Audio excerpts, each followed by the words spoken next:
Shadows beneath the sand. Prologue. Egyptian desert. Night. Khafre's pyramid. The wind whispers through ancient grains of sand like the forgotten voices of gods. Sergeant Brown barely had time to breathe before the ground shifted beneath his boots.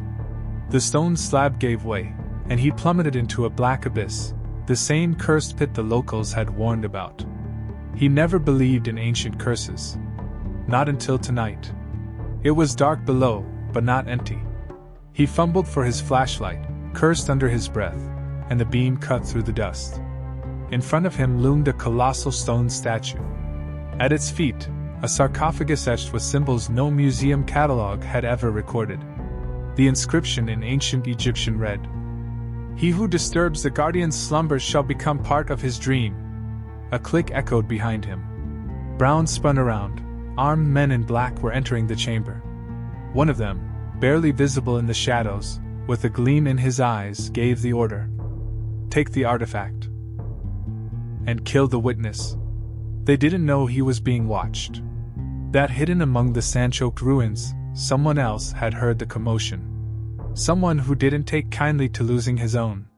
His name was Alex Rayner. Archaeologist. Seeker. Soldier. And he had already heard the gunshot. Chapter 1. Classified Expedition. Egypt. El Minya Province. 73 kilometers from civilization. Temperature, 41 degrees Celsius. Team status, exhausted, overheated, but electric with excitement. "We've definitely found something," said Professor Al-Fadil, wiping sweat from his brow. His eyes weren't shining from the heat. They gleamed with the fire of history. "Or just another pile of desert dust," muttered Mario, the field technician, as he struggled to pull the drill free from the crumbling soil. Daniel Rowe stood by the truck, staring at the sky. Everything checked out, the coordinates matched, the fragments of ancient papyri pointed here. And yet, he felt it. Not fear. Something else. Expectation. He wasn't just an archaeologist. His shoulders still remembered the recoil of a carbine. His eyes, the faces of those he hadn't saved in Chechnya, Afghanistan, Iraq. He hadn't come here for fame or fortune. He came chasing something you couldn't dig out of the ground, stillness within himself. "Peace. Daniel," came Lina's voice as she stepped out from behind the supply tent. "You should see the strata. There are signs of artificial layering." He turned to her. Lina, like firelight in the desert heat. Black hair pulled back into a tight tail, a delicate chain with an amulet around her neck, and those deep brown eyes that always burned with determination. A scholar to her core, but not the kind to faint at the sight of a scorpion. They'd been field partners for 3 years now. And every evening, as she washed her face by the camp jug, he thought only one thing: if only life had been different. "Show me," he said, and followed her. They descended to the bluff where the stone wall jutted from the earth like a scar across the desert's face. Ancient, but not like anything they'd seen. Too smooth. In the center, a rectangular panel etched with strange symbols. "It's an entrance," Lina whispered. "We're at the tomb. A real one. And no one knows it exists," Daniel added. "Not in the archives. Not in any ministry registry." He ran his fingers across the stone. The symbols were unfamiliar. Almost Sumerian, but arranged with Egyptian syntax. Very old. Very dangerous. "How long until the authorities pay us a visit?" 2 days tops, said Mario, joining them. "But someone's already talking. I caught chatter on a trucker frequency. People saying there are weird Americans with scanners out in the dunes. Looks like the rumors are spreading." Daniel didn't reply. He was staring into the narrow fissure in the stone, a passageway disappearing underground.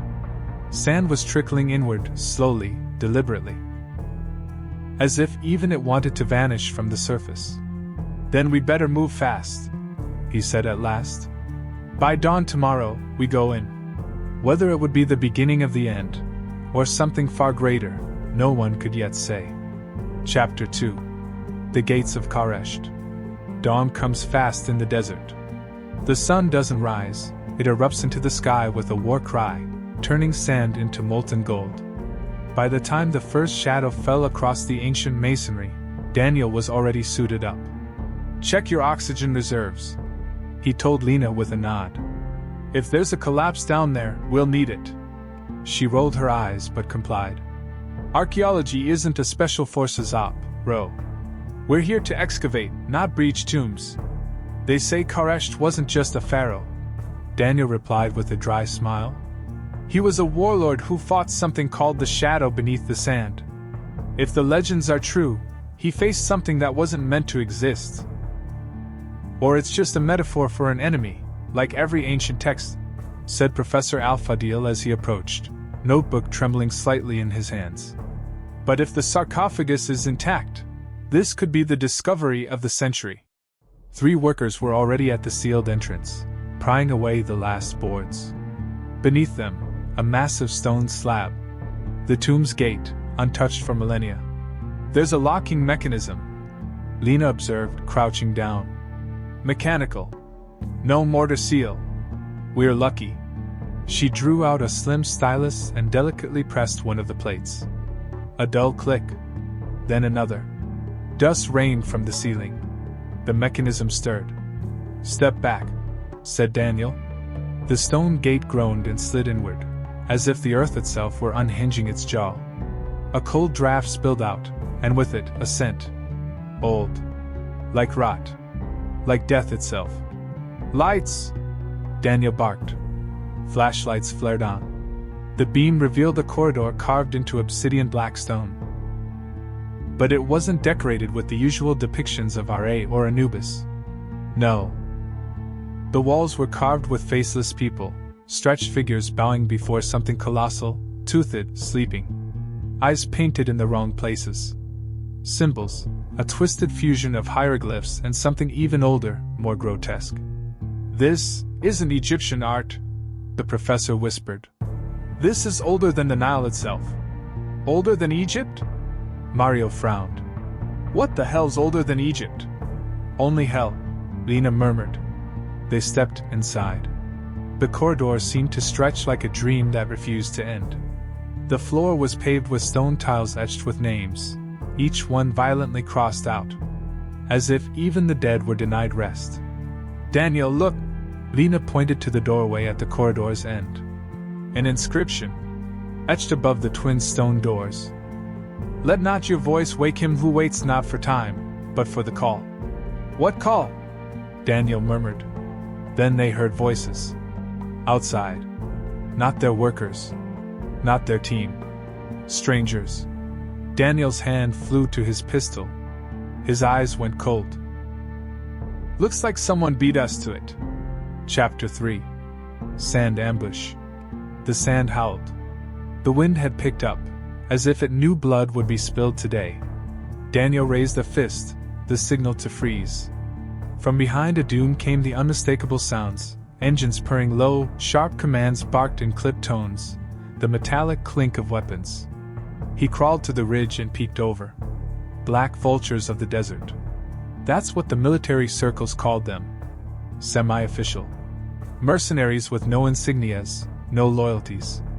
No one knew exactly who hired them, but they showed up everywhere ancient artifacts turned up: Iraq, Syria, Sudan.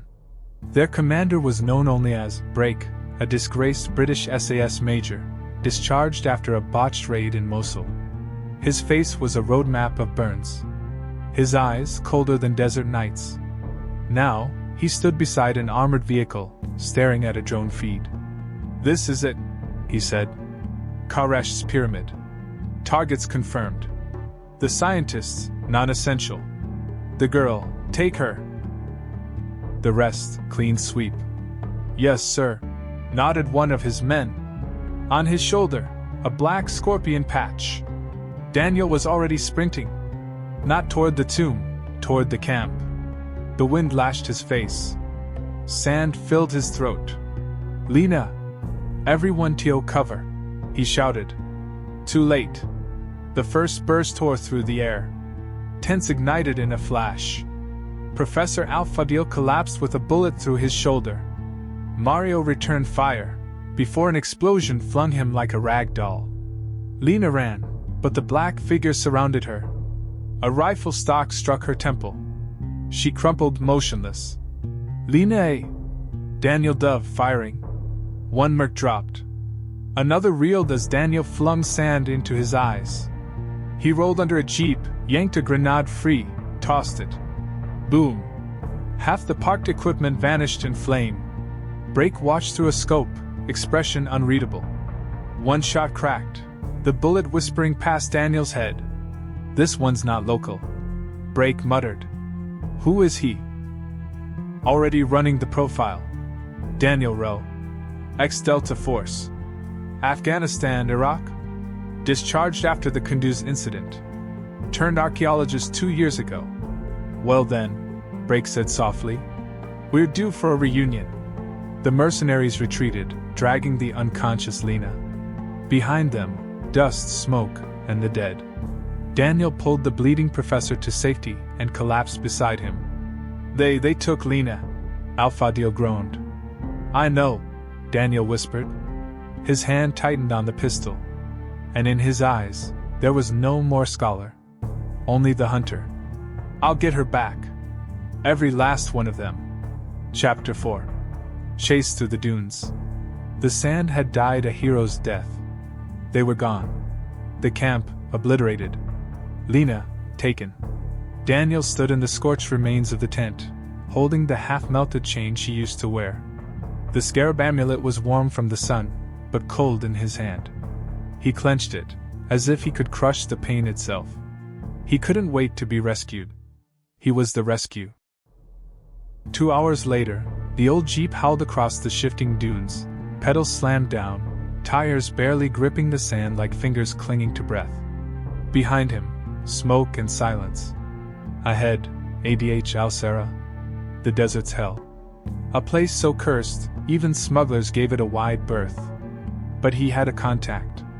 They met beneath the collapsed arches of a ruined mosque, under patchwork shades stitched from camel hide and parachute silk. The man in the turban, face cracked like dried riverbed, grinned with all the charm of a grave. You're either very dead or very stupid to come alone, Rowe. Both, Daniel said. Where is he? Past the red cliffs. Still thinks he's king of the sands. But he might help you, if he still calls you friend. Daniel ducked into the tent. It smelled of gun oil, mint, sweat, and old war. Sitting in what looked like a throne built from bones and steel was Yusuf Al-Karim, former smuggler, fugitive, guide, and the man who once saved Daniel's life in the mountains of Sinai. Daniel Rowe. Still breathing. What a shame. I need help. You need a death wish, Yusuf said, tossing him a canteen. You seriously drove into desert hell alone? They took a woman. Brake's men. The scar-faced one. He passed here 4 hours ago. Paid well, killed casually. I didn't interfere. You want to follow? I want to carve a new trail. I need a vehicle, ammo, and you. Or just the vehicle. Yusuf took a drag from his pipe and nodded slowly. I've been meaning to die in style anyway. Let's go.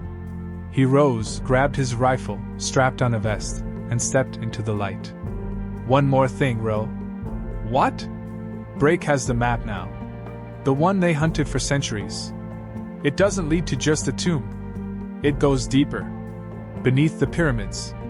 Into the net of 7 stakes. What is that?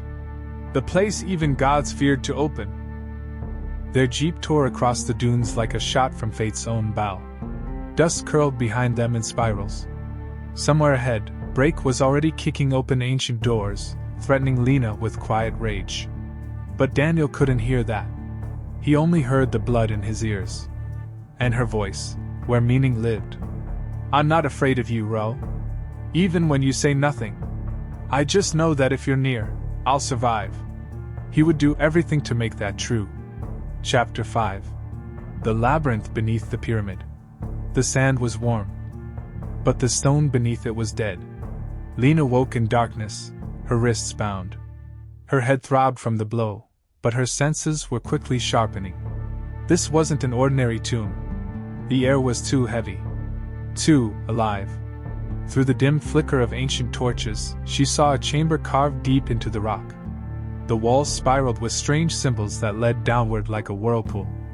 At the center stood a sacrificial altar, adorned with golden chains and something that looked like a skull. But not a human one.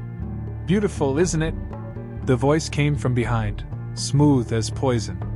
Brake stepped into view, eyes gleaming. He looked at her like a man admiring a painting. "You're special, Lina." According to the legend, Koresh didn't fear death. He feared the woman of sand, the one who could shatter the spell of time. Think that's just a metaphor? I don't. You're insane, she whispered. He leaned closer, and the madness in his voice was calm, terrifyingly so. Maybe. But insanity wins games like this. And I'm going to need you. He gestured to his men. Take her to the lower chamber. We're close to opening the gate. 2 mercenaries grabbed her roughly and dragged her down the dusty steps, into the deeper black. Another hour, we'll catch up, Yusuf shouted over the wind, clutching the wheel as the jeep screamed across the dunes. Faster, Daniel snapped, staring at the map Yusuf had given him.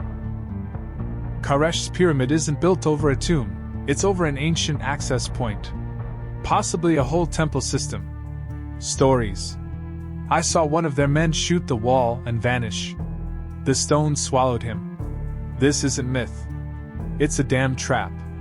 They dove into a rocky fissure between dunes. The air shifted. The rock around them was black and smooth, machine-like. Ahead, a massive gate sealed and scarred with blast marks. Brake had forced his way through here. Daniel jumped out first. He grabbed his rifle, flashlight, and nodded. This way. They descended. Inside, the pyramid no longer felt like a tomb. It felt alive. The walls pulsed with a faint hum, as if energy flowed behind the stone. Symbols lit up as they passed, glowing in response to the flashlight beam. As if they recognized them. What in? Subterranean mechanism, Yusuf muttered. Older than any religion. A techno-faith of the ancients. The people who built Egypt learned from this. Then came the scream. Lina! Daniel surged forward. Around the next bend, he slammed into a guard. A flash of gunfire, the merc dropped. 2 more. Bullets ricocheted like metal hornets. The stone corridors became a hell of echoing fire. Daniel dove into a side gallery, lobbed a grenade. Boom. 3 gone. Yusuf fought beside him, grim and grinning through the smoke. You still fight like a wolf, Rowe. And you're still breathing, how? They broke into a hall of statues. Massive stone colossi lined the walls, watching in silence. Chains clanked. And there, in the center, her. Lina! Daniel shouted. But before he could run, someone stepped from the shadows. Brake. Smiling. Holding an assault rifle. You made it. Nicely done. He raised the weapon. Pity you'll die here.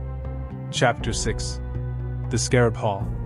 1 step, and she dies, Brake said, the muzzle of his rifle pressed hard against Lina's temple. He was not the bluffing type. Let her go, and maybe you walk out alive, Daniel replied, raising his hands slowly. There was no fear in his voice. Only rage, barely restrained, like a sandstorm waiting beyond the horizon. Too late. I've already found what I came for. Brake turned slightly, gesturing toward the massive stone slab behind the altar. The glyphs on its surface glowed pale green, like phosphorescence, and they moved. A mechanism, ancient and dreaming. Brake inserted a golden plate into a carved recess, a scarab engraved on its surface. A click echoed through the chamber. The ceiling trembled. Then the floor began to shift, stone parting to reveal a spiral descent beneath, etched with crawling reliefs of scarabs. Thousands of them. And some were moving. This is an ancient defense system, Yusuf whispered. Legend says they awaken if a stranger enters. Move! Brake barked, yanking Lina with him toward the opening. No! Daniel lunged. A shot whizzed past his head. Another struck the stone beside him. He dove behind a column. A beat, he fired back. One mercenary went down. Yusuf covered him. Another burst, second enemy, gurgling, fell. Brake leapt into the chasm, dragging Lina. The mechanism began to close. Yusuf! Boost me! Daniel ran, launched himself, just in time, sliding through the narrowing gap. The stone door slammed shut behind him with a seismic boom. Darkness. Only the faint beam from his belt lamp. Only the pulse in his ears. Lina? He called. An answer, maybe a whisper. Or maybe a rustle. He advanced. The corridor narrowed, the stone floor turned damp. Somewhere ahead, water sloshed. And insects. Thousands. They crawled across the walls, the ceiling, even beneath his boots. Suddenly, something lunged from the shadows. A silhouette, larger than a man. Its body sheathed in segmented black armor, glistening like beetle carapace. Eyes glowing green. Guardian! Daniel breathed. It charged. Time slowed. He rolled, fired. The bullet bounced off the armor. Another shot, aimed for the eye. Flash. The creature shrieked. Behind him, a voice. Here! Lina. In a hidden alcove. Bound but alive. Hurry! He sprinted, smashed the chain with his rifle stock. Behind them, the creature screamed. A second guardian was approaching, its claws scraping the stone. Run! Daniel grabbed her hand and they bolted down the serpent-like corridor. Behind, roaring, grinding, stone crumbling. Ahead, light. Air. A strange chamber. Where beneath a cracked glass dome, an ancient mechanical star map rose into the air, shimmering with symbols not yet born. They had escaped. But it was only the beginning. Chapter 7. The map of the Empire of Sand. The light in the chamber didn't come from above. It came from beneath, from a massive translucent hemisphere pulsing with thousands of tiny glowing dots. Before them unfolded a starry dome, etched with ancient symbols and intricate lines. Something between a planetarium and a schematic of a machine. An impossible mechanism, hidden for millennia. Lina leaned against the wall, still breathing hard. What is this? She whispered. Daniel stepped forward slowly, his eyes scanning the map. Some of the symbols were familiar, ancient hieroglyphs, but fused with geometrical patterns. This wasn't just a map of the stars. It was a plan. A network. The Empire of Sand.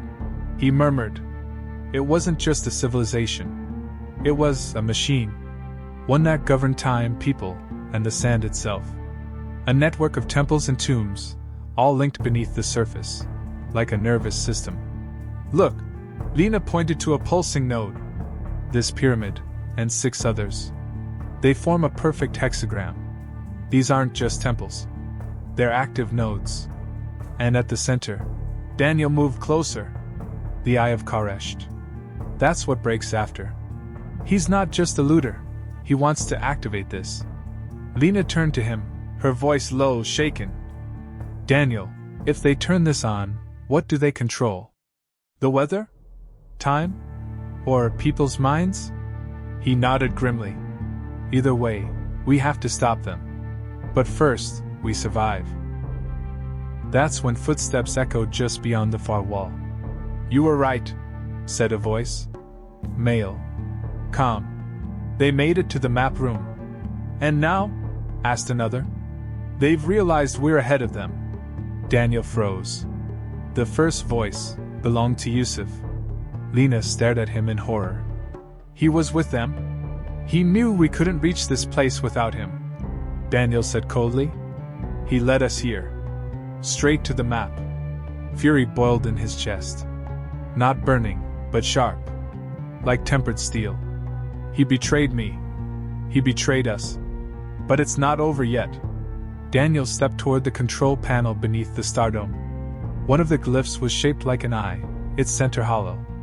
The amulet, he said, turning to Lina. She reached for the scarab necklace she always wore. Not just jewelry, he murmured. A key? He fit the scarab into the carved socket. The map pulsed. The symbols ignited like circuitry. And with a shudder, the floor cracked open, revealing a spiral staircase descending deep into the black. Lina grabbed his arm, tense. You're not going down there alone, are you? He looked at her and smiled. For the first time in days. With you? Always. They clasped hands and descended into the dark. At that same moment, far above, Yusuf stood over the corpses of 2 guards, his own bullets still warm. From the shadows, Brake emerged. Everything on track? Yusuf nodded, flicking ash from his cigar. Let them believe I'm still with them. Let them find the eye. We'll come when it's open. Brake gave a low chuckle. I don't like to share. You're not greedy, are you? Yusuf's face didn't move. I'm not here to share. I'm here to win. Chapter 8. The Heart of the Machine. The stone staircase spiraled down deeper than logic could justify. It felt less like a descent and more like they were drilling into time itself, through layers of sand, stone, and centuries. We're almost there, Daniel whispered, more to convince himself than Lina. He gripped his flashlight and rifle tightly, ears tuned to a sound far below, a wind that shouldn't have existed. Lina followed close behind, her hands wrapped in bandages. She never complained, but the way she stared into the darkness ahead spoke of unease. This wasn't just depth. It was a threshold. At the bottom, a chamber opened before them, not a tomb, not a temple, but a machine's heart.